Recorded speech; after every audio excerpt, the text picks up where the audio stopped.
Subscribe करें और bell दबाएं ताकि कोई खबर रह न जाए।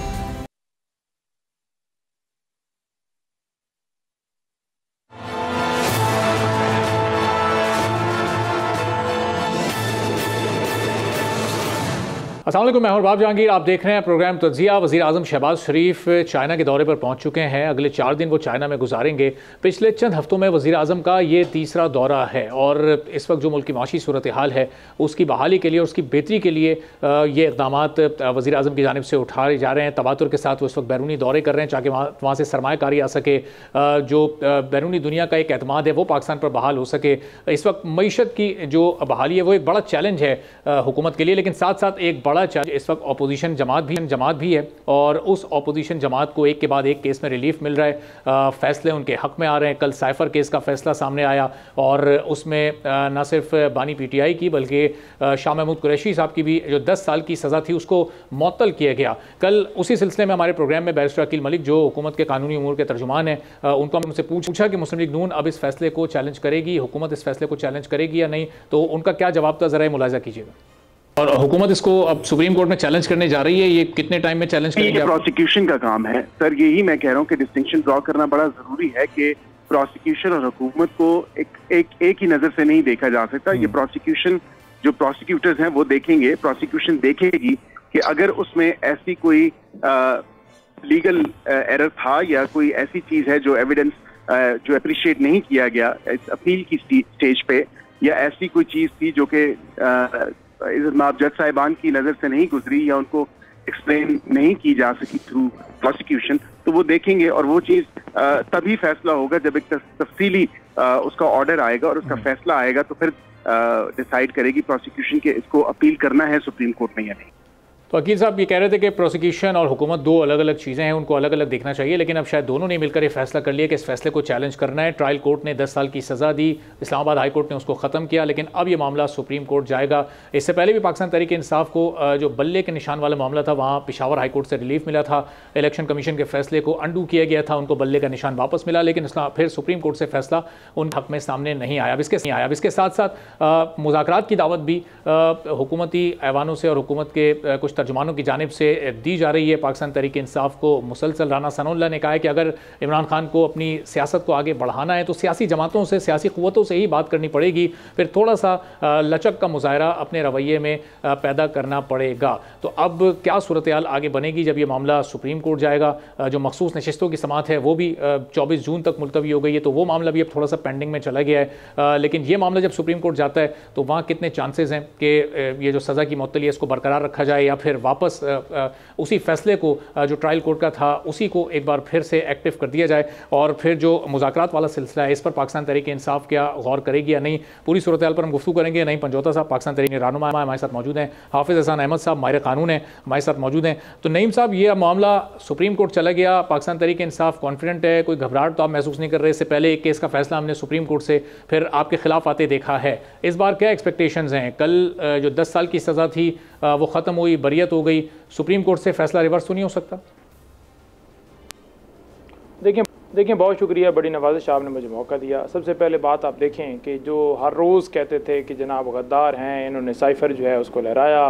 पहले कहते थे साइफ़र आया नहीं, फिर वो कहते थे कि साइफ़र आया और लहराया गया, फिर कहते थे कि साइफ़र जो था वो ओरिजिनल था, और ये बात की भी नफ़ी हमेशा हमने बताई कि उसे डीक्लासीफाइड किया गया था और डीक्लासीफाइड फॉर्म के अंदर वो मुख्तलिफ़ कापियाँ जो हैं मुख्तलिफ़ जगहों पर गई थी। अब देखें, नेशनल सिक्योरिटी काउंसिल की 2 मीटिंग हुई जिसमें वाज़ह तौर पर यह बात तस्लीम की गई कि इस तरह की जो है वो लैंग्वेज इस्तेमाल की गई है और उसके ऊपर डीमार्च किया गया। अब एक वज़ीर आज़म है, वो एक आवाम का मुंतखब जो है नुमाइंदा है, उसका हक़ बनता है कि अगर कोई उसके मुल्क के अंदर मुदाखलत करे या कोई भी ऐसा काम कर रहा हो, कोई टैंक लेकर चढ़ रहा हो, कोई और चीज़ लेकर आ रहा हो, या कोई आपके अंदरूनी मामलात में मुदाखलत करते हुए आपके वज़ीर आज़म को हटाने के हवाले से लेटर लिख रहा हो, मुदाखलत कर रहा हो, तो उसका फ़र्ज़ है कि वो आवाम को बताए कि देखें ये जो है मुदाखलत हो रही है और इस तरह से जो है वो किया जा रहा है और इस तरह से किया गया और इस तरह से हटाया गया। और जिन लोगों ने उसके अंदर रोल अदा किया पाकिस्तान में, बाजवा और उसके साथ तमाम हवारी जितने शामिल थे, उन लोगों के खिलाफ कार्रवाई जो है वो होनी चाहिए थी। इसके ऊपर कार्रवाई उनके ऊपर होने की जगह के ऊपर इमरान खान के ऊपर मुकदमा बनाकर अंदर डाल दिया गया। अब देखें, जब केस चला, प्रोसिक्यूशन मुकम्मल तौर पर ये एक कहा जाता है ना कि प्रोसिक्यूशन ने दलाइल से ठीक तरह से नहीं दिए, या उन्होंने सही तरीके से तैयारी नहीं की, या तो कन्विंस नहीं कर सके। अगर ओवरऑल देखा जाए तो जो साइफर के कंटेंट थे FIA के प्रोसिक्यूटर ने खुद तस्लीम किया है ना कि जो साइफर के अंदर लिखा हुआ था, जो मतन था, उसका यही था कि इमरान खान को नहीं हटाओगे तो तुम्हें नताइज भुगतना पड़ेंगे। तो वही बात इमरान खान कह रहे थे। अब ये कह देना कि जनाब इनकी तैयारी की वजह से ऐसा हुआ, नहीं। इस्लामाबाद हाई कोर्ट ने कहा कि आप बताएं कि कैसे ताल्लुकात ख़राब हुए हैं आपके अमेरिका के साथ, कैसे आपका जो है कोई अगर तजारत बंद हो गई है, कोई वीज़ों का मसला बन गया है या कोई और मामला बन गया है, तो उसके ऊपर इनके पास कोई जवाब नहीं था, क्योंकि प्रैक्टिकली तो ऐसा कुछ भी नहीं था।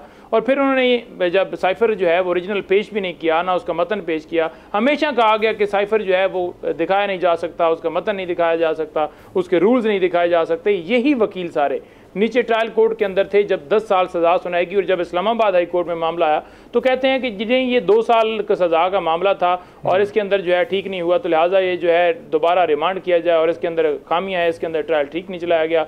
वकील भी कभी कहते हैं हम डिफेंड करेंगे, ट्रायल ठीक चला, कभी कहते हैं कि इसको रिमांड किया जाए। ये चाहते ये थे कि इमरान खान और शाह महमूद कुरैशी साहब को मुसलसल इस केस के अंदर या तमाम केसेस के अंदर पॉलिटिकल विक्टिमाइजेशन करते हुए पाबंद सलासर रखा जाए ताकि वो बाहर ना आ सकें।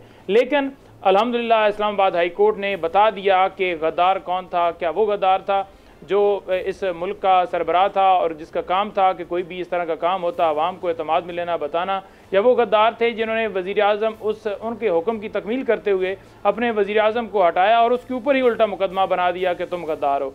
तो ये हमेशा से हमारी पाकिस्तान की हिस्ट्री के अंदर ऐसी चीज़ें आती रही हैं और यही सिलसिला जारी रहा। और अब अगर सुप्रीम कोर्ट में ये जाते भी हैं तो मैं नहीं समझता कि इसके अंदर जो है वो कोई अपील जो है वो एक्सेप्ट भी हो, कोई नोटिस भी हो, बल्कि ये स्टार्ट के अंदर ही इसके अंदर कोई नोटिस नहीं होंगे और कोई इसके अंदर हेयरिंग नहीं होगी। मैं तो यही समझता हूँ। लेकिन क्योंकि ये मुसलसल पॉलिटिकल विक्टिमाइजेशन और किसी के कहने के ऊपर ये मुकदमात जो है वो बनाए जाते हैं, किए जाते हैं, पीछे से डायरेक्शंस होती हैं, इन्होंने करना है, इन्होंने जाना है, वो जाएं बिल्कुल, बेशक जिनको जितना शौक है वो बेशक कैबिनेट, ठीक है, यानी पाकिस्तान तहरीक इंसाफ को कोई फिक्र नहीं है, कोई टेंशन नहीं है, कानूनी तौर पर डटे हुए हैं, वो फेस कर रहे हैं और करेंगे इंशाल्लाह ताला, और इंशाल्लाह ताला हर जगह पे सुरखरू होंगे। तो हाफिज साहब, ये मुस्लिम लीग नून ये कह रही है कि तो 2+2=4 का केस है, इसमें बरियत बनती नहीं थी इमरान खान साहब की, और इसीलिए वो सुप्रीम कोर्ट जा रहे हैं जहाँ से ट्रायल कोर्ट का फैसला दोबारा बहाल करवाएंगे। लेकिन पाकिस्तान तहरीक इंसाफ और उनकी लीगल टीम अपने अंदर कॉन्फिडेंट है कि देखें इस्लामाबाद हाई कोर्ट से तो फैसला हो गया। वही प्रोसिक्यूशन टीम थी जिसने ट्रायल कोर्ट को कन्विंस कर लिया अपने हक में, वही प्रोसिक्यूशन टीम थी जो इस्लामाबाद हाई कोर्ट को नहीं कन्विंस कर सकी। तो आपकी इस पर क्या राय है जो अब ये फैसला सामने आया और अब इसको चैलेंज करने सुप्रीम कोर्ट की तरफ जा रही है नून लीग? बिस्मिल्लाहिर्रहमानिर्रहीम। अरबाब, आपका बहुत शुक्रिया कि आपने मौका दिया। एक तो ये है कि केस फेडरल गवर्नमेंट ने बनाया था और फेडरल गवर्नमेंट को रिप्रेजेंट कर रहे थे सेक्रेटरी इंटीरियर, उन्होंने कंप्लेंट की थी FIA के सामने, और FIA ने फिर इंक्वायरी की और उसके बाद एक FIR हुई, और FIR के बाद जो है एक इन्वेस्टिगेशन हुई, उसके बाद चलान सबमिट हुआ, फिर एक ट्रायल हुआ, सज़ा हुई, और मामला जो है वो हाई कोर्ट के अंदर एज अपील की सूरत के अंदर आया। और अगर अब सुप्रीम कोर्ट ऑफ पाकिस्तान के अंदर अपील की जाती है जो CRPC का सेक्शन 476 है, जिसका 30 दिन का टाइम है, तो ये फेडरल गवर्नमेंट ने करनी है, ये किसी पॉलिटिकल पार्टी ने नहीं करनी। और फेडरल गवर्नमेंट जो है उसी की प्रोसिक्यूशन है, और वो प्रोसिक्यूशन जो की जा रही थी वो थ्रू FIA की जा रही थी, और FIA जो है वो अंडर है सेक्रेटरी इंटीरियर के। तो लिहाजा ये है कि पॉलिटिकल पार्टी का इससे कोई ताल्लुक नहीं है, फेडरल गवर्नमेंट पहले थी, और अगर फेडरल गवर्नमेंट अब समझती है कि हमें इसके खिलाफ अपील करनी चाहिए तो फेडरल गवर्नमेंट करेगी। लेकिन ये है कि अगर आपका ट्रायल स्टेज को जो है हाई कोर्ट के अंदर उस कन्विक्शन को सेट असाइड कर दिया जाए तो फिर सुप्रीम कोर्ट ऑफ पाकिस्तान के अंदर बड़ा मुश्किल होता है कि उस केस को दोबारा ट्रायल कोर्ट की जजमेंट को रिवाइव करवाना या ट्रायल कोर्ट की जजमेंट जो है उनको सस्टेन करवाना। और हमेशा जो है कि जिस तरह ट्रायल कोर्ट के अंदर जो बर्डन ऑफ प्रूफ जो है वो प्रोसिक्यूशन पे होता है, इसी तरह जब अपील स्टेज के अंदर चला जाता है, चाहे वो हाई कोर्ट के अंदर एक्विटल आए या सुप्रीम कोर्ट के अंदर आए, तो डबल प्रिजम्पशन ऑफ इनोसेंस जो है वो एक्यूज की फेवर के अंदर जाता है, और हमेशा अदालतें जो हैं वो टिल्ट करती हैं एक्यूज की फेवर के अंदर। दूसरा इस चीज के अंदर जो इम्पोर्टेंट है वो ये है कि ये हाई ट्रीजन का केस नहीं था, ना ये हाई ट्रीजन के मुतालिक कोई सेक्शन लगा है, ये बुनियादी तौर पे एक केस था डिस्क्लोजर ऑफ इंफॉर्मेशन, जो ऑफिशियल सीक्रेट एक्ट है, जो पाकिस्तान का हर शख्स जो सरकारी मुलाजम है या पब्लिक ऑफिस होल्डर है उसके ऊपर ये लॉ जो है अप्लाई करता है कि उसके इल्म के अंदर जो भी चीज लाई जाएगी वो उसको डिस्क्लोज नहीं करेगा अनटिल के लॉ उसको एक्सक्यूज न करे। और वो जो डिस्क्लोजर है वो अगर आप करते हैं तो उसका एक कॉन्सिक्वेंस है, और वो कॉन्सिक्वेंस की ग्रेविटी के ऊपर जाता है, और वो सेक्शन 3 है, सेक्शन 5 है, सेक्शन 9 है। अगर उसकी ग्रेविटी कम है, ये सिर्फ डिस्क्लोजर है, तो उसकी सजा 2 साल है, और अगर उसकी ग्रेविटी बढ़ती जाती है तो उसकी सजा जो है वो 10 साल या 14 साल और इवन है उससे ज्यादा भी की जा सकती है। और हाफिज साहब, ये इससे पहले जो पेशावर हाईकोर्ट का फैसला जो पाकिस्तान तहरीक इंसाफ के बल्ले के निशान वाला था, वो चूंकि सुप्रीम कोर्ट से एक बार फिर इलेक्शन कमीशन के फैसले को दोबारा से बहाल किया गया, तो क्या ये बिल्कुल अलग नौयत का केस है? उस केस की नौयत अलग थी, चूंकि वहां भी हमने देखा कि फिर सुप्रीम कोर्ट से फैसला पाकिस्तान तहरीक इंसाफ के उस वक्त खिलाफ आया। नहीं, उसके अंदर ये था कि पहले एक फैसला जो था वो इलेक्शन कमीशन ऑफ पाकिस्तान का बल्ले के ऊपर आया, जो उन्होंने उनको नहीं दिया, निशान नहीं दिया, और वो इलेक्शन कमीशन ऑफ पाकिस्तान का एक लीगल प्रेरोगेटिव है कि उन्होंने एक सर्टिफिकेट देना था। और इलेक्शन कमीशन का फैसला जब पेशावर हाई कोर्ट के अंदर गया तो पेशावर हाई कोर्ट ने कहा नहीं, इलेक्शन कमीशन को इस तरह नहीं करना चाहिए था। और जब मामला सुप्रीम कोर्ट ऑफ पाकिस्तान के अंदर गया तो सुप्रीम कोर्ट ऑफ पाकिस्तान ने सेक्शन 215 को इंटरप्रेट किया कि अगर सेक्शन 210 इलेक्शन एक्ट का नहीं आएगा या उसका सर्टिफिकेट नहीं आएगा तो 215 के मुताबिक जो है इंट्रा पार्टी इलेक्शन अगर आपने नहीं करवाए तो आपको सिंबल नहीं मिलेगा। तो वो एक सिविल साइड थी, इसके अंदर ये क्रिमिनल साइड है, ये ऑल टुगेदर डिफरेंट है।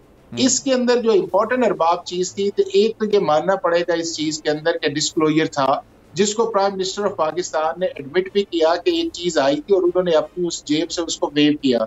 दूसरा उसके अंदर ये था कि दुनिया भर के अंदर जितनी भी आपकी डिप्लोमेटिक केबल्स आती हैं, उनको कभी भी हेड ऑफ स्टेट या चीफ एग्जीक्यूटिव जो है ना उसे डिस्क्लोज करते हैं, ना वेवर करते हैं, ना उसको लहराते हैं, लेकिन फॉर्मर प्राइम मिनिस्टर ने उसके अंदर किया।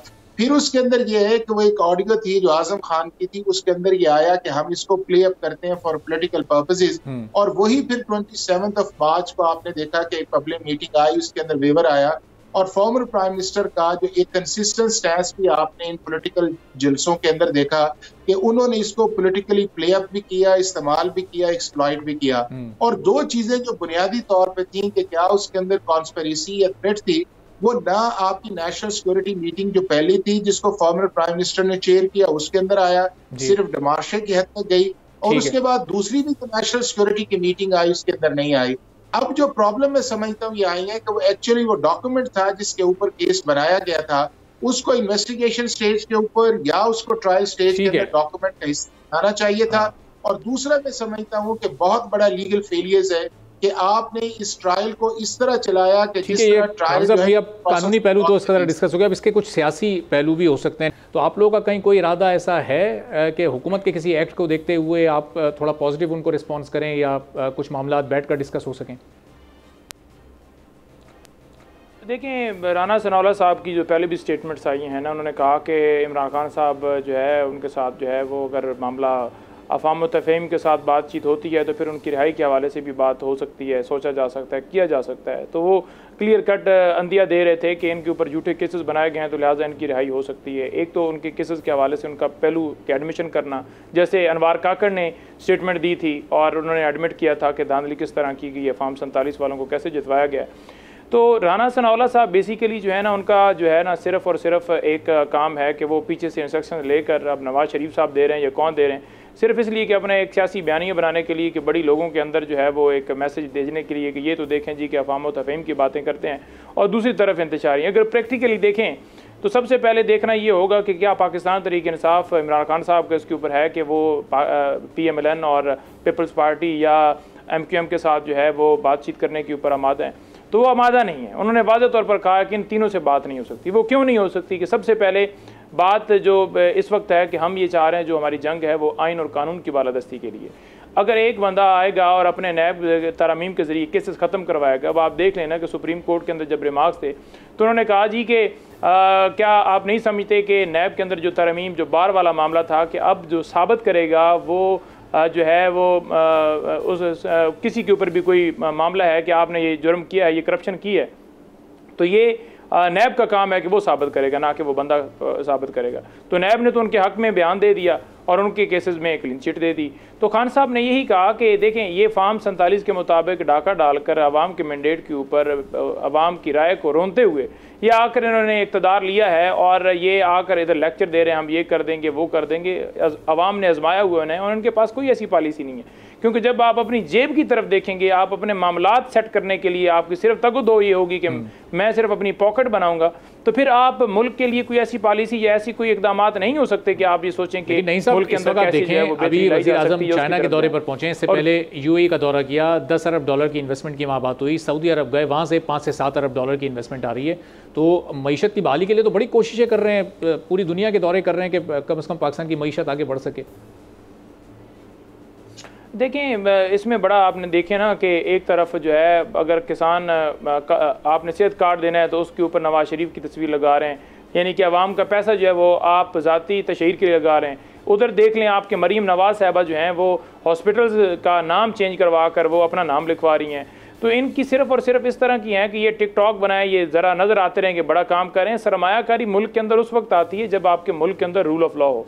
अब फॉर एग्जांपल यहाँ पर एक जगह है, उस जगह के ऊपर जो है वो जगह गैर कानूनी है, या वहाँ पर मुसलसल रेड होते हैं, या वहाँ पर डाकू रहते हैं, या वहाँ पर कोई इस तरह का मामला है, तो कोई बंदा भी ये नहीं कहेगा कि वो उस जगह के ऊपर जगह ले। वो देखेगा कि उस जगह के ऊपर जगह ले, वो जहाँ पर रहाइश अपनी शिफ्ट करे या अपना घर बनाए, जिस जगह के ऊपर उसे सुकून मिले, पुरसुकून माहौल में रहे। तो जब अपना कोई घर बनाने के लिए ऐसी जगह का इंतखाब करता है कि जहाँ पर सुकून हो, जहाँ पर जो है वो इस तरह का मामला ना हो, तो कोई पाकिस्तान के अंदर सरमायाकारी इस वजह से नहीं करेगा क्योंकि उनको पता है कि किस तरह से यहाँ पर इंतखाबात में डाका डाला गया, किस तरह से लोगों के हकूक़ की वो बुनियादी हकूक़ की खिलाफवर्जियाँ की गई, लोगों के हकूक़ को सलब किया गया, किस तरह उनके साथ ट्रीट करके उनको अगवा करके प्रेस कॉन्फ्रेंस करवाना, मीडिया के ऊपर पाबंदी, और ये सारी जो सूरत हाल इस वक्त नज़र आपको पूरे पाकिस्तान में आ रही है, महंगाई, दूसरी तीसरी चीज़ें, तो वो ऐसे नहीं आ सकते। और हम तो खुशाइन कहते हैं कि आए सरमायाकारी आए, और हम तो चाहते हैं कि सरमायाकारी आए, लेकिन ये कह देना कि बात उससे भी होगी, इससे भी होगी, प्रैक्टिकली देखें कि कब सरमायाकारी आएगी और कैसे आप मुल्क को आगे लेकर जाएंगे। साथ साथ इनकी पॉलिसियाँ सिर्फ और सिर्फ ये हैं कि अपने डीसी, डीपीओ, पटवारी, वो सारे तहसीलदार वो लगाने और वहाँ पर बेगुनाह लोगों के ऊपर पर्चे करवाना, उनके ऊपर मुकदमात बनाना, ताकि लोग जो हैं वो डर से इनको वोट दें। इनकी सिर्फ पॉलिसी ये, और साथ इनकी पॉलिसी ये है कि अपने MPAs, MNAs को फंड्स देना उनके ज़रिए जो है, ताकि वो अपनी करप्शन और वो सारा मामलात कर सकें। इलेक्शन से पहले भी आपने देखा होगा निगरान हुकूमत के अंदर भी किस तरह से फंड दिए गए PMLN के जो उम्मीदवारान थे, और उनको मुकम्मल सहूलतकारी की गई, और हमें तो कैंपेन करने की भी इजाज़त नहीं दी गई। तो इस तरह का रवैया देख कर और ये कह देना कि हम जो है बड़ी चाहते हैं कि मुसालत चाहते हैं और ये बात नहीं करना चाहते, तो ये सिर्फ इनका एक ड्रामा है, टोपी ड्रामा है, जो सिर्फ और सिर्फ एक दिखावा फेस लेकिन नहीं और दिखाने की कोशिश करते हैं, लेकिन अंदर इनका है। स्वात में आप लोग जलसा करने जा रहे हैं, पहले वो इस्लामाबाद में होना था, फिर वो मकाम का तयन पर मामला नहीं बन सका। तो अब बहरहाल क्या मौलाना साहब के साथ आप लोग बैठने को तैयार हैं, नहीं हैं? अपोजिशन अब किस तरह इस हुकूमत को आगे टफ टाइम दे सकती है? नहीं पंजोता साहब, हाफिज़ हसन अहमद साहब हमारे साथ मौजूद हैं। एक छोटा सा ब्रेक लेते हैं, ब्रेक के बाद वापस आएंगे, यहीं से गुफ्तगू शुरू करेंगे।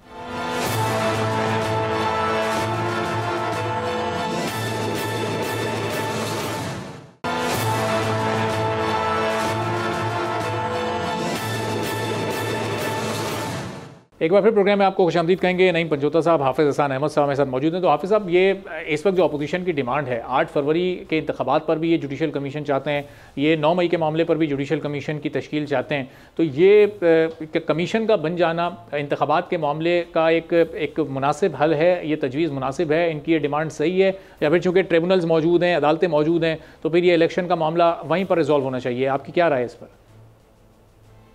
अब सिर्फ एक मिनट में पहले वाले सवाल की तरफ लूंगा जो आपने पहले किया था ट्रायल के कॉन्टेक्स्ट के अंदर, तो मैं उसमें 2 चीजें ऐड करना चाहूंगा। एक ये था कि ट्रायल को हेस्ट के अंदर किया गया, और जो उसके अंदर ड्यू प्रोसेस ऑफ लॉ था, जो अडॉप्ट करना चाहिए था स्पेशल कोर्ट को या स्पेशल जज को, वो अडॉप्ट नहीं किया गया, और उसका फायदा जो है ट्रायल अपील स्टेज के ऊपर डिफेंस ने उठाया। और मोर इम्पोर्टेंटली जब मामला हाई कोर्ट के अंदर भी आया, तो जितनी भी क्वेरीज या क्वेश्चंस किए गए थे अदालत की तरफ से, उनको भी प्रॉपर तरीके से प्रोसिक्यूशन ने एड्रेस नहीं किया। और एक ऐसा केस जो सिर्फ इसलिए आया था कि due process of law follow नहीं किया गया अपील के लिए, और बहुत ज्यादा उसके चांसेस है उसको रिमांड किया जाता, लेकिन प्रोसिक्यूशन जो इन सवालात के जवाब नहीं दे सकी, और वो आहिस्ता आहिस्ता केस जो है वो दूसरी तरफ जाता गया और एक्विटल की तरफ चला गया। और मैं ये समझता हूँ कि ये प्रोसिक्यूशन का, इन्वेस्टिगेशन का बहुत बड़ा फेलियर है। अच्छा। और PTI के लिए ये बहुत बड़ा एक पॉलिटिकल एडवांटेज भी है, और उसका डिफेंस ने अच्छा। आप ये इसी से एक छोटा ज़िमनी सवाल है, अगर इसका भी आप जवाब दे दें कि ये प्रोसिक्यूशन इन्वेस्टिगेशन जब ट्रायल कोर्ट से फैसला हुआ, तो वहाँ भी तो कमोबेश यही टीम थी, और वहाँ भी उन्होंने यही दलाइल और इसी तरह जो एविडेंसेस अभी उनके पास मौजूद थे वही पेश किए होंगे। तो वहाँ फैसला मुख्तलिफ क्यों था, यहाँ मुख्तलिफ क्यों आया है? देखें अरबाब, हमेशा जब हमारी ट्रायल कोर्ट्स फैसला करती हैं तो जनरली आप देखें तो वो कन्विक्शंस की तरफ ज्यादा जाती हैं, लेकिन वो मामला जब इंडिपेंडेंट अप्रेजल की तरफ जाता है कॉन्स्टिट्यूशनल कोर्ट के अंदर तो बहुत सारी चीजें आती हैं, और उनके अंदर जब वो कंसीडर किया जाता है तो कई पैरामीटर्स को कंसीडर किया जाता है। और वो चीजें आपको याद होगा जब ट्रायल चल भी रहा था तो उस वक्त भी हमने बात इस पे की थी कि इस ट्रायल का जो प्रोसेस है उसको ठीक किया जाए। और ये तो 2 दफा जो है हाई कोर्ट से दोबारा वापस किया था कि चार्जशीट को दोबारा फ्रेम किया जाए, तो उसके अंदर जो कॉन्शियस या कॉशियस चीजें चाहिए थी वो नहीं की गई, और फिर आप सबने उस पर बात भी की और यही वो एडवांटेज है जो उठाया। लेकिन इसके अंदर एक और चीज है, वो ये आई है कि एक ऐसी हाई कोर्ट जिसके चीफ जस्टिस के ऊपर एक अननेसेसरीली एक क्रिटिसिज्म किया जा रहा था कि जी वो लॉ और कॉन्स्टिट्यूशन के मुताबिक चीजों को देख नहीं रहे, उन्हें रिजाइन करना चाहिए। तो मैं ये समझता हूँ अगर उसी चीफ जस्टिस ने ये फैसला किया है तो फिर हमें मानना चाहिए कि पाकिस्तान की जो अदालतें हैं वो आजादाना और मुनसिफाना काम कर रही, और अगर उनके कोई फैसला गलत आता है तो उसको क्रिटिसाइज किए। एज ए इंस्टीट्यूशन या एज ए चीफ जस्टिस जो है किसी को डिस्क्रेडिट करना या उसकी क्रेडिबिलिटी पे बात करना, मेरा ख्याल है कि ये रविश हमारी इन पॉलिटिकल पार्टीज को छोड़नी चाहिए। और यही मामला सुप्रीम कोर्ट के अंदर भी चल रहा है कि जहाँ के ऊपर हमने चीफ जस्टिस को और जजेस को अलग रखा हुआ है, और वहां के ऊपर भी हम ये चाहते हैं कि चीफ जस्टिस जो है वो रिजाइन करे। तो ये एक वतीरा जो है इन पॉलिटिकल पार्टीज को बड़े दिल का मुजाहरा करना चाहिए और अपनी लीगल बैटल्स जो है उसको लीगल अंदाज के अंदर ले। और ये जजेस हाफिज साहब जरा वो जो कमीशन वाला सवाल था मेरा, चूंकि कल शौकत बसर साहब पाकिस्तान तहरीक इंसाफ के रहनुमा मौजूद थे, उन्होंने कहा कि केपीके में ये बनने जा रहा है ये कमीशन। अरबाब, एक तो ये है कि अगर कमीशन बनाना है तो गवर्नमेंट ने बनाना है। अब उस गवर्नमेंट को भी ये नहीं मानते। अगर अब गवर्नमेंट फॉरवर्ड करती है कि ये चीफ जस्टिस देके चीफ जस्टिस को भी नहीं मानते, फिर उसके टीओआर्स के ऊपर आएगा, वो भी एक और बड़ा, और फिर इस कमीशन को हेड कौन करे, चलाए कौन करे, वो भी नहीं मानेंगे। तो जब आपके सामने ये है कि हर बात के अंदर आप ये कहें कि 9 मई का भी कमीशन बने, फिर आप कहें इलेक्शन का भी कमीशन बने, फिर कोई पाकिस्तान के अंदर एक इंसिडेंट उसका कमीशन बने, तो जहां के ऊपर आपका कमिशन ऑफ ऑफेंस है वहां के ऊपर जुडिशियल कमीशन की जरूरत नहीं है। हाफिज साहब, और यहाँ बिल्कुल आपको पॉइंट आ गया, जरा मौका दीजिएगा जो खोड़ो साहब रिकनेक्ट, तो जरा ये सवाल मैं खोड़ो साहब के भी सामने रख दूं। खोड़ो साहब, पाकिस्तान पीपल्स पार्टी का इस पर क्या मौकिफ है? अपोजिशन ये चाहती है कि 9 मई पर, फिर सबसे बढ़कर 8 फरवरी पर जुडिशियल कमीशन बनाया जाए ताकि इलेक्शन में क्या कुछ हुआ वो सब सामने आ जाए, और केपीके में ये कमीशन बनाने जा रहे हैं। तो दीगर सूबों में चूंकि दीगर जमातों की हुकूमतें, तो पीपल्स पार्टी का इस पर क्या मौकिफ है? नहीं, सूबा तो बना ही नहीं सकता। हाफिज साहब जरा मैं ये खोड़ो साहब से जरा मैंने सवाल पूछा, मैं आपकी तरफ जरा वापस आता हूँ, फिर आप नुक्ता अपना मुकम्मल कर लीजिएगा। जी निसार खोड़ो साहब। देखें, जब सुप्रीम कोर्ट के पास या दूसरी कोर्टों के पास इलेक्शंस के बारे में ट्रिब्यूनल भी बने हुए हैं, जब ये सब कुछ बना हुआ है तो फिर बात क्या है? आप जजेस जो ट्रिब्यूनल में बैठते हैं वो भी जजेस होते हैं, जो कोर्ट में बैठते हैं वो भी जजेस होते हैं, और जुडिशियल कमीशन में भी तो जजेस ही बैठेंगे ना। तो फिर मैं ये कह रहा हूं कि जब यहाँ ट्रिब्यूनल्स भी हैं, ये सब कुछ बनाया गया है, जो इलेक्शन रूल्स में ट्रिब्यूनल्स के लिए कोई टाइम लिमिट भी रखा गया कि इतने टाइम के अंदर वो फैसला कर लेंगे, तो फिर अब इस प्रोसेस को तो खत्म हुआ ही नहीं। अब खत्म हुआ नहीं है तो बस पैर दर पे लगे हुए हैं कि जी बस किसी तरह से भी ये असेंबलियां खराब हो, असेंबलियां जमहूरियत खराब हो, और फिर इस तरह से हो। हम जब सब चीजें पीटीआई साहब अगर असेंबली में आके कसम उठा के और प्रोसेस में प्रोसीजर में हिस्सा ले रहे हैं, तो फिर क्यों इस असेंबली के पीछे पड़े हुए हैं?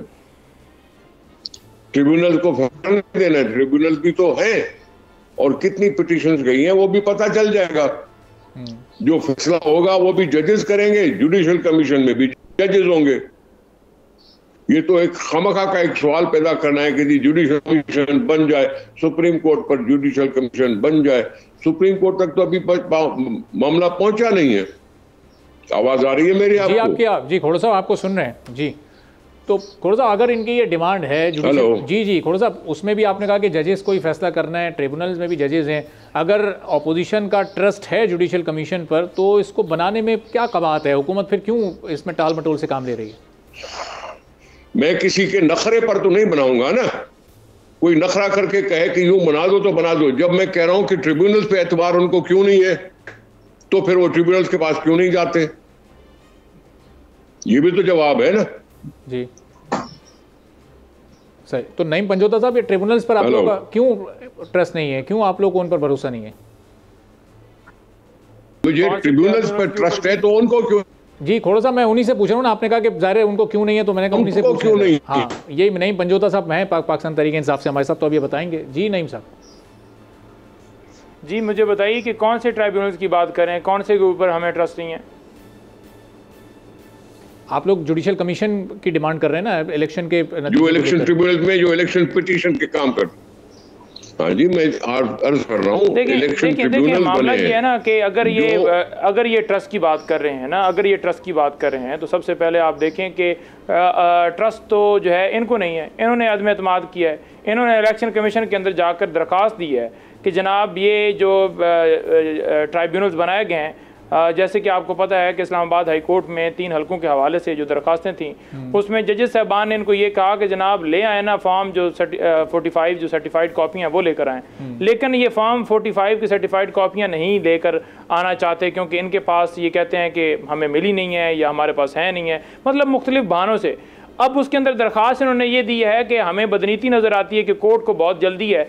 अब मुझे ये बता दें कि क्या 10 साल के बाद वो फैसला है, आप 5 साल MNA बने रहें और 10 साल के बाद फैसला है? ये किस तरह की मंतक है कि आप इलेक्शन कमीशन में जाकर कहें कि जनाब डिले जो है वो इलेक्शन कमीशन में पीपल्स पार्टी ने जमा करवाई है?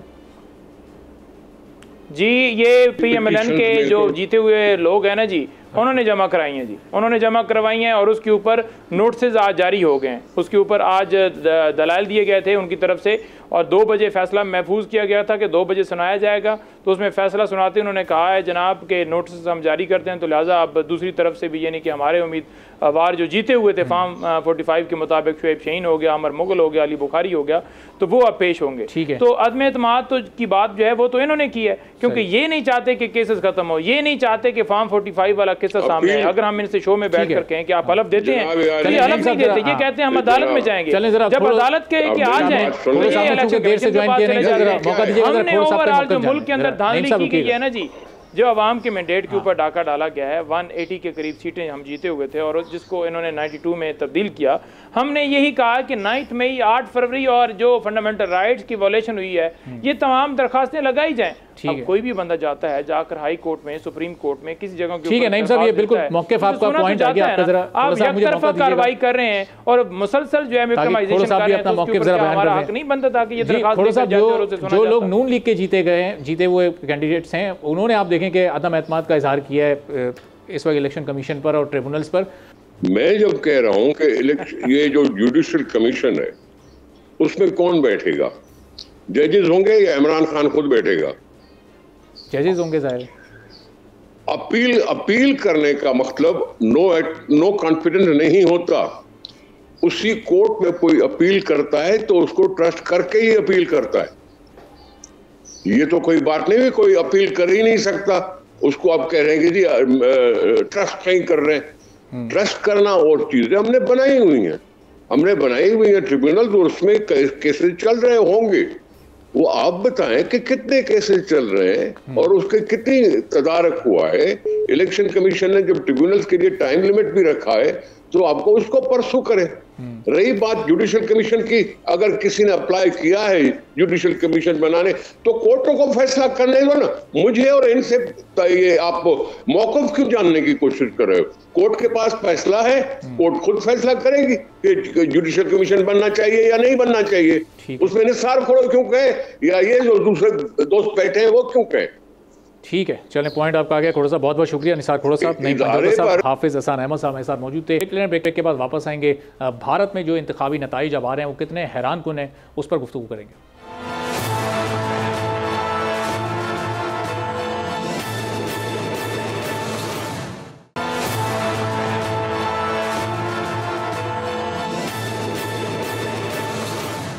एक बार फिर प्रोग्राम में आपको खुशामदीद कहेंगे। और भारतीय इंतखाबात के नताइज जब जैसे जैसे सामने आ रहे हैं, नरेंद्र मोदी और उनकी पार्टी की हालत अब पतली होती जा रही है। चूँकि 400 पार का उन्होंने नारा लगाया था, यानी 400 से ज़ायद सीटें हासिल करके 2/3 अक्सरियत हासिल करने के वो दावेदार थे और फिर ये कह रहे थे कि उसके बाद फिर अपनी मर्जी की तरमीम आइन में की जाएंगी। लेकिन अब 543 नशस्तों में से इस वक्त 200 से ज़ायद नशस्तें ऐसी हैं जिसमें कांग्रेस जो कि अपोजिशन इत्तेहाद है उसकी इस वक्त पोजीशन खासी मजबूत है और कांग्रेस की पार्टी ये दावा दावा भी कर रही है कि वो 300 के करीब करीब नशस्तें भी हासिल कर सकते हैं। अब अगर सिर्फ 180 नशस्तें भी कांग्रेस हासिल कर लेती है तो 2/3 अक्सरियत का जो दावा था नरेंद्र मोदी का वो चकनाचूर हो जाएगा। और जैसे जैसे इलेक्शन के नतीजे सामने आ रहे हैं, हमने देखा कि इंडिया की स्टॉक मार्केट बैठ चुकी है, 5000 से ज़ायद पॉइंट्स की उसमें कमी आई है, 26 लाख करोड़ का वहाँ पर सरमायाकारों को स्टॉक मार्केट में नुकसान हो चुका है। तो अब ये नतीजे आगे चलकर मज़ीद कितने ख़तरनाक नरेंद्र मोदी के लिए साबित हो सकते हैं और एकदम कैसे जो इनके स्ट्रॉन्ग होल्ड्स थे वहाँ पर इनकी हार में ये नतीजे तब्दील हो चुके हैं। इस पर हम गुफ्तगू करेंगे अब्दुल्ला हमीद गुल साहब, सरबराह तहरीक जवानान पाकिस्तान पार्टी के। बहुत शुक्रिया अब्दुल्ला साहब, प्रोग्राम के लिए आपने वक्त निकाला। ये जो नतीजे इस वक्त सामने आ रहे हैं एक्सपेक्टेड थे या हैरान कुन है आपके लिए अब्दुल्ला साहब? बहुत शुक्रिया जी। देखिए, पहली बात यह है कि एग्जिट पोल जो कि उन्होंने कहा था, जिसके ऊपर बहुत ज़्यादा वावेला हो रहा था और जिसको बेसिकली हाइप क्रिएट करके सोशल मीडिया पे, प्रिंट इलेक्ट्रॉनिक मीडिया पे, क्योंकि हम ये जानते हैं कि बीजेपी ने बहुत ज़्यादा नवाजा है। तमाम प्रिंट और इलेक्ट्रॉनिक मीडिया जो है तकरीबन 90% से ज़्यादा जो प्रिंट और इलेक्ट्रॉनिक है उसके ऊपर बीजेपी का कहीं ना कहीं जो है वो एक उनकी दस्तरस मौजूद है। दूसरी तरफ यह है कि सोशल मीडिया के ऊपर उन्होंने मुख्तलिफ ममालिक से जो है 6 मुख्तलिफ ममालिक से उन्होंने सोशल मीडिया कैंपेन लॉन्च की थी और इसके ऊपर मिलियंस एंड मिलियंस लगाए गए थे। अब दूसरी बात जो इसके अंदर हैरान कुन तो ये इसलिए है क्योंकि 600 पार जो 400 पार का इन्होंने नारा लगाया था और हमने ये भी देखा कि सोशल मीडिया पे एक बहुत बड़ा ट्रेंड जो है वो 400 पार के हवाले से चलता रहा। लेकिन साथ ही साथ नरेंद्र मोदी की जो मुख्तलिफ जो उसके ड्रॉबैक्स हैं वो मैं आपसे बात कर लेता हूँ। पहले नंबर के ऊपर नरेंद्र मोदी ने जब जो तमाम इंतहा पसंदाना पॉलिसियां ली वो बुनियादी तौर पे जो राइजिंग इंडिया का नारा था, जो सेकुलर और लिबरल इंडिया का नारा था, उसके मुनाफी था। और फिर जब उनकी पहली हुकूमत आई उसके अंदर जिस तरीके से उन्होंने नथुराम गॉडसे जिसने कत्ल किया था महात्मा गांधी को, उसके मुजस्मे जो है वो वहां लगाने शुरू कर दिए और गांधी के मुजस्मे जो थे वो उतारने शुरू कर दिए। जाहिर है इंडिया के अंदर एक अपना भी निज़ाम है, उनकी जो सरकार थी जिसको आप ब्यूरोक्रेसी कह लें, उनके अंदर इस बात के लिए बहुत तहफ़्फ़ुज़ात थे और बहरहाल 10 साल उन्होंने लोगों को खूब बेवकूफ़ बनाया। लेकिन इसके अंदर जो उन्होंने खुल के जो मुसलमानों की मुखालफत की और बाकायदा इस बार तो ये आ गया कि 400 सीटों में से उन्होंने एक सिर्फ सीट के ऊपर मुसलमान कैंडिडेट जो है वो खड़ा किया, जो बुनियादी तौर पे 16% जिसको भारत मानता है कि 16% जो है मुसलमानों की नुमाइंदगी होनी चाहिए लोकसभा के अंदर या राज्यसभा के अंदर, जो कि उनकी आप असेंबलीज कहते हैं, तो उसके अंदर जो है वो अक्सरियत उनको नहीं दी गई और 5% पे ला के दे दी गई, यानी कि 16% कहाँ और 5% कहाँ। दूसरी बात उन्होंने ये भी कहा कांग्रेस के ऊपर और इंडिया जो कि एक उनका जो कहते हैं अखंड हमारा जो वो एक बंधन है, वो गठजोड़ जिसको कहा जाता है या यहाँ कोयलेशन कह लें, तो वो उस कोयलेशन के अंदर उन्होंने ये कहा कि जी कोयलेशन जो है वो अगर आ गई मैदान में तो वो मुसलमानों को उनके हकूक दे देगी और कोटे सिस्टम को जो है वो खत्म कर देगी और कोटा सिस्टम सारा मुसलमानों के हाथ में आ जाएगा। ये वो बातें थी जिनको जानना हमारे लिए जरूरी है। अब जो उनके ऊपर जो बुनियादी तौर पे जो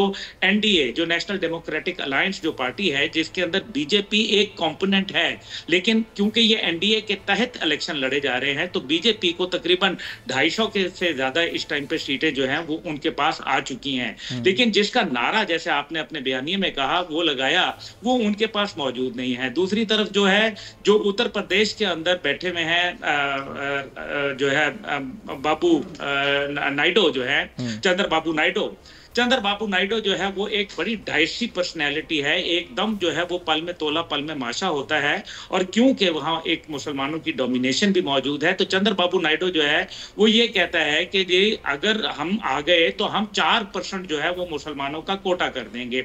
4% का मतलब यह है कि नौकरियां जो हैं वो ज्यादा होंगी और मुसलमानों के पास जो ग्रेजुएट, मैं बात कर रहा हूँ उन लोगों की जो ग्रेजुएट हैं, क्योंकि मुसलमान लड़कों को खास तौर पर ग्रेजुएशन की तरफ जाने की इजाजत नहीं दी जाती, मुसलमान लड़कियों को जो है वो तालीम दी जाती है। अब ऐसी सूरत हाल के अंदर ये बीजेपी की जो बुनियादी पॉलिसी है उससे डायरेक्ट क्लैश है। दूसरी तरफ जो है नीतीश कुमार जो है जो कि बिहार से ताल्लुक है, वो बिहार आपको मालूम है कि सबसे बड़ा इंडिया का जो है वो इलाका है और उसके बाद उसकी जो दूसरी प्रॉब्लम यह है कि वहाँ वो गरीब भी सबसे ज्यादा है और साथ ही साथ जो बिहार के अंदर जो मुसलमान पॉपुलेशन है उसके हवाले से नीतीश कुमार जो है उसको बहुत सारे हमारे तो अब्दुल्ला साहब, ये बीजेपी की जो एंटी पाकिस्तान या मुस्लिम मुखालिफ जो पॉलिसीज़ हैं वो तो कई सालों से हमेशा से थी, लेकिन ये खासतौर पर जहाँ उत्तर प्रदेश का आपने भी जिक्र किया, महाराष्ट्र भी वो रियासत है जहाँ पर तवील अरसे के बाद कांग्रेस ने कामयाबी हासिल की है, तो लोगों की यहाँ पर सोच तब्दील हो गई, वो उस एक वो जो बीजेपी का एक असर था उसके असर से वो निकल चुके हैं। जी बिल्कुल, देखें इंतहा पसंदी हो गई और फिर ये देखा कि जो सिर्फ पाकिस्तान मुखासमत में, पाकिस्तान नफरत के अंदर और फिर चीन के साथ भी जो है उन्होंने अपने ताल्लुकात ख़राब कर लिए। देखें, इंडिया का जो बिजनेसमैन है उसको मालूम है कि वो चीन के साथ एक बहुत बड़ा कारोबार कर रहा है और अभी तकरीबन 70-80 बिलियन डॉलर का उनका तिजारत का हुजम है चीन के साथ। और एक नाराज चाइना जो कि एक नई सुपर पावर उनके एक पड़ोस में खड़ी है, उसको निगेट करके जो है वो अपना कारोबार चला रहे हैं। सिर्फ दुश्मनी की बुनियाद के ऊपर लड़ाई भी हुई, आपने देखा एक्साई चेन के ऊपर, और फिर जो जिस तरीके से हमने उनको वादी गलवान के अंदर मार खाते हुए देखा भारतीयों को, तो ये वो तमाम बातें हैं। दूसरी तरफ पाकिस्तान मुखालिफ बयानिया था, फिर मुसलमान मुखालिफ था, फिर जो सबसे बड़ा जो मेरे ख्याल में उनको सेटबैक हुआ कि वो तमाम जो वादे वईद नरेंद्र मोदी ने किए थे वो धरे के धरे रह गए। नरेंद्र मोदी की जो बुनियादी इकोनॉमी है, अब जो इंडिया वालों को समझते हैं उनको अच्छी तरीके से पता है कि नरेंद्र मोदी जो है वो इस टाइम पे सिलिकॉन वैली के ऊपर ज्यादा उनकी इकोनॉमी जो है वो बेस कर रही है, जो कि मगरिब की मरहून मिन्नत है। जो अपनी प्रोडक्शन उनकी है वो उस अंदाज के अंदर नहीं हो रही। नतीजा ये हो रहा है कि लोग जॉबलेसनेस हो रही है। और फिर सबसे बड़ी बात यह है कि जो 2/3 अक्सरियत की वो बात कर रहे थे कि अगर वो हमें मिल जाएगी तो वो पूरा जिसको कहते हैं कि लैंडस्लाइड किस्म की जो वो पॉलिसीज में तब्दीली करेंगे। लेकिन अब जो कांग्रेस और जिसको आप इंडिया कहते हैं, जिसके अंदर तमाम जो अखट बंधन है उनका, उस अखट बंधन के अंदर जो है वो फिर नरेंद्र मोदी को खुले आम जो है वो अपनी पॉलिसीज को अमल दरामद करने का मौका नहीं मिलेगा और फिर इस तरह से उसको कट लगेगा। और सबसे बड़ी बात जो इसके अंदर है वो ये है कि नरेंद्र मोदी जो है वो अपनी जो लोकल सियासत है उसके अंदर फंस के रह जाएगा। इंटरनेशनल दुनिया ने इसको बड़ा बुरे अंदाज में लिया जब इसने जाके कतर के अंदर, इसने कनाडा के अंदर, इसने अमेरिका के अंदर, इसने जो है दीगर ममालिक के अंदर जब दहशतगर्दों को रॉ के भेजा और रॉ के दहशतगर्दों ने बैठ के, और खुद आज मैं सिख सिंपोजियम में मौजूद था जहां उन्होंने कहा कि पाकिस्तान में कत्ल करवाए, मावराए अदालत कत्ल करवाए, अभी राजनाथ सिंह का बयान मौजूद था। तो ये वो तमाम बातें हैं जिसकी वजह से मेरे ख्याल में इलेक्शन जो है वो डिजायर्ड रिजल्ट ठीक है। और ये वो शिद्दत पसंद बयानिया था जो अभी तक खत्म नहीं हो रहा, जबकि इसके कॉन्सिक्वेंसेज भी अब इलेक्शन की सूरत में इस वक्त नरेंद्र मोदी को और उनकी पार्टी को बर्दाश्त करने पड़ रहे हैं। बहुत बहुत शुक्रिया अब्दुल हमीद गुल साहब हमारे साथ मौजूद थे। आगे चलकर जब हतमी नताइज सामने आएंगे तो फिर इस पर मजीद भी डिस्कशन करेंगे। इसी के साथ आज के प्रोग्राम से इजाज़त दीजिए। अल्लाह हाफ़िज़।